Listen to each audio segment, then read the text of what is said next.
Hey guys, and welcome back to the channel. Today we're going to be doing a color grading tutorial using Adobe Lightroom.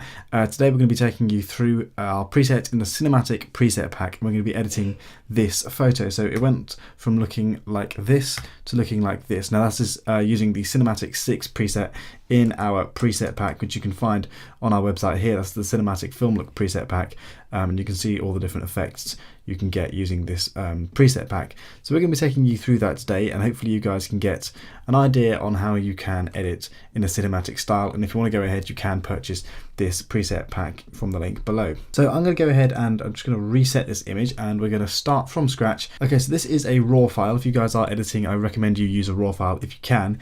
So this is the photo we're going to be going for today. The first thing I'm going to be doing is trying to introduce some contrast into this image, and we're going to be sorting out the exposure. So we're going to be working on the basics panel first, and then we're going to work our way through this image. Okay, so before we do that, it'd be great if you guys could subscribe to the channel if you found this video useful. It would be absolutely awesome if you could also turn on post notifications as well, so you can see when we post onto YouTube. Okay, so the first thing we're going to do is we're going to come to the temperature slider, and I think we're going to cool it down a little bit. We're going to cool it down probably to around 4,000, 4,100. I reckon something like that is probably what we're looking for. I'm going to leave the tint slider alone in this case, just because I think it can sort of ruin the image ever so slightly if you do spend too much time on there. One thing that's quite good to do if you're doing a cinematic color grade is, because there's no specific color that you're going for that's different from most images, you want to get your contrast slider and drag the contrast down, so then you have a better idea of what you can do with the colors later on. So we're going to drag the contrast down, then we're going to drag the highlights down, and we're going to also just pick up those shadows all the way up so we can kind of see what's going on in this image. Now this image is going to look very, very flat for the time being, but we are going to come back and boost the contrast in just a bit once we've done the colours. So increase the whites to about 30, somewhere around there is usually a good bet, and then drop the blacks to about -20. So you can see what we've done here is we've introduced a little bit more contrast by putting in the whites and also the blacks. I tend to like to increase the vibrance in some of these cinematic colours, just because I like to make the image pop quite a bit. Okay, so we're going to skip the tone curve just for now, and we're going to go onto the colours like I said. Now in this case, I want to really mess around with these flowers in the background. I really think we're going to bring out some really cool colours using the flowers in the background. So I'm going to drop the reds down to about -30, and the main colours here we're looking at are the oranges and also the yellows. So we're going to get the oranges and we're going to drag those up to about +10. We're then going to get the yellow slider and drag those up to about +30. And you can really see now that that's kind of changing the colour of those flowers in the background. The next thing we're going to do is come onto the greens, and we're just going to really boost those about +70, just to bring out the really, really vibrant green colour there. Moving on to the aquas and blues. There aren't really many aquas and blues in this image, but I like to sort of bring in a kind of small amount of teal. You see a lot of cinematic color grades have a lot of teal in their images. So to achieve that, we drop the aquas down into the green slide, and then we're going to counteract that ever so slightly with the blue slider by dragging that up to about +13, +15 around here, just to sort of level it out a bit so it doesn't look too green. We're going to leave the purples and magentas alone, because to be honest there aren't really much of that going on in this photo. Now the next thing we're going to do is come onto the saturation slider, and we're going to increase both the red and the orange to about +30 on each. +40 I think would be good. So about there is a good amount. So this is really going to boost the saturation of these flowers here. We're then going to get the yellows and the greens and desaturate the yellows to about -70, decrease the greens to about -50, -40, and this is just going to really sort of flatten out these greens of the bush here. The main colours we want to pop in this image are going to be the flowers in the foreground here.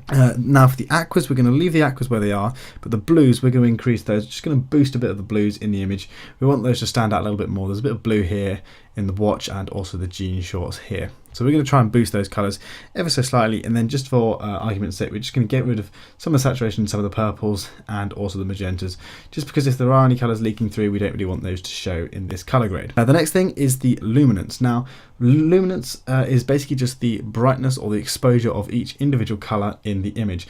In this case we're going to get the luminance of the red slider, and we're really going to increase the luminance quite high, somewhere around 80. Now that is going to depend massively on your image, because you may find in your image that actually that tends to ruin the skin tone, that's too bright. So just mess around until you get something that you like the look of. I've gone ahead and introduced a bit more luminance into the orange, nothing too much, about 20 will do fine. As for the yellows, that's going to affect the greens and yellows in the flowers and the leaves here. So we're going to boost those a bit more, about plus 60, just to bring it out a little bit more. And then the greens, we're going to drop the greens to minus 20, minus some 15, somewhere around there, just to sort of introduce a little bit more contrast into those leaves. So again, the flowers here stand out.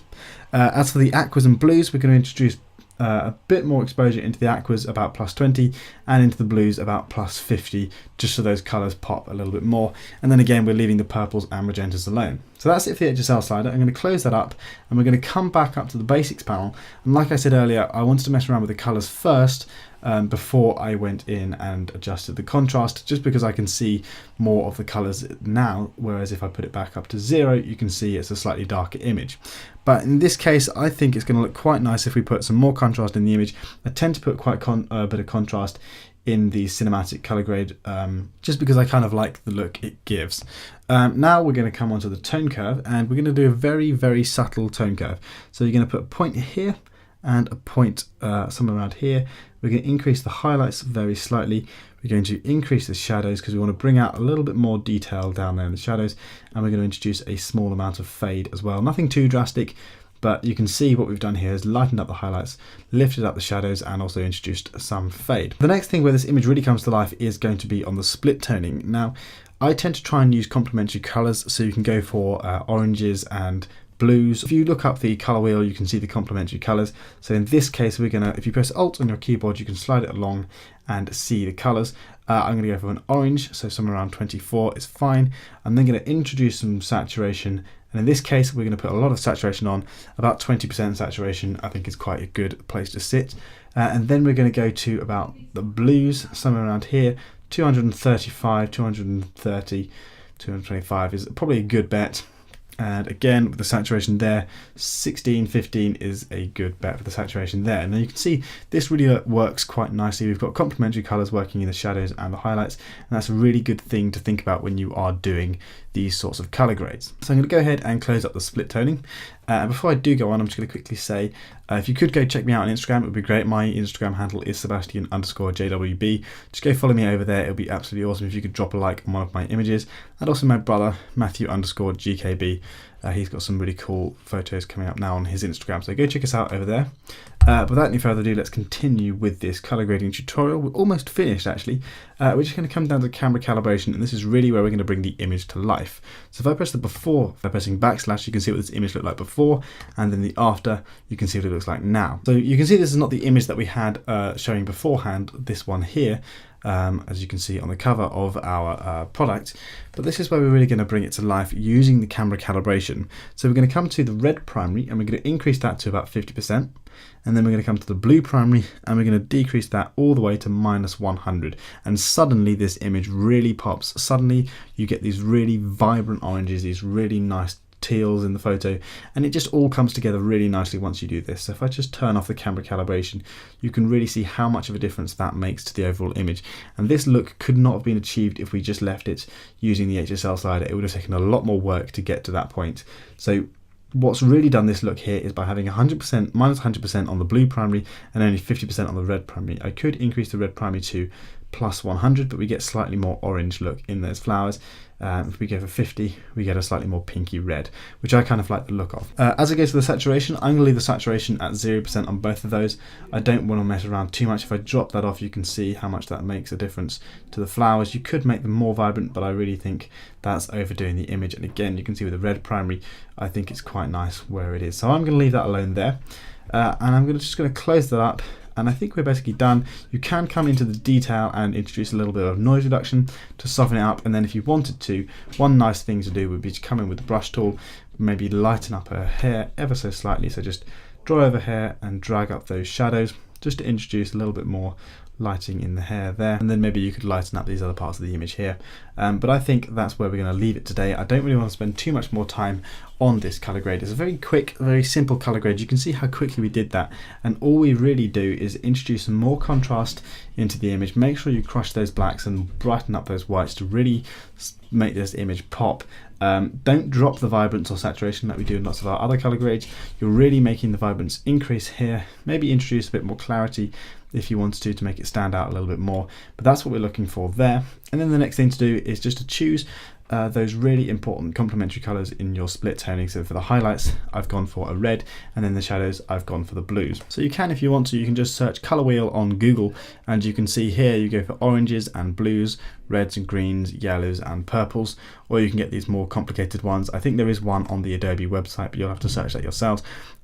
But basically all you're doing is you're choosing a color that works well for your image. Have a look at your photo and see what image, see what your highlights colors really are, what works. Obviously don't go putting like green highlights in if you haven't got slight green highlights, but you can see what highlights you've roughly got, and then go ahead onto your color wheel, choose that highlight, and then that will give you an idea of what to put in your shadows. You can play about with it a little bit, but that's really what you want to be doing for these cinematic looks.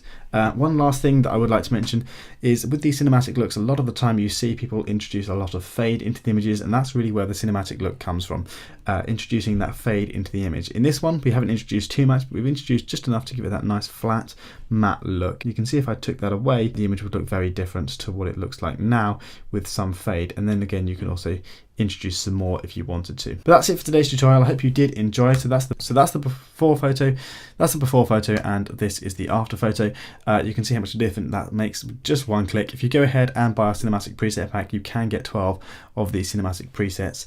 But that is how one of these works. I will try and bring together a new demonstration of some of our other preset packs in another video, but we'll see you in the next one. Live long and prosper.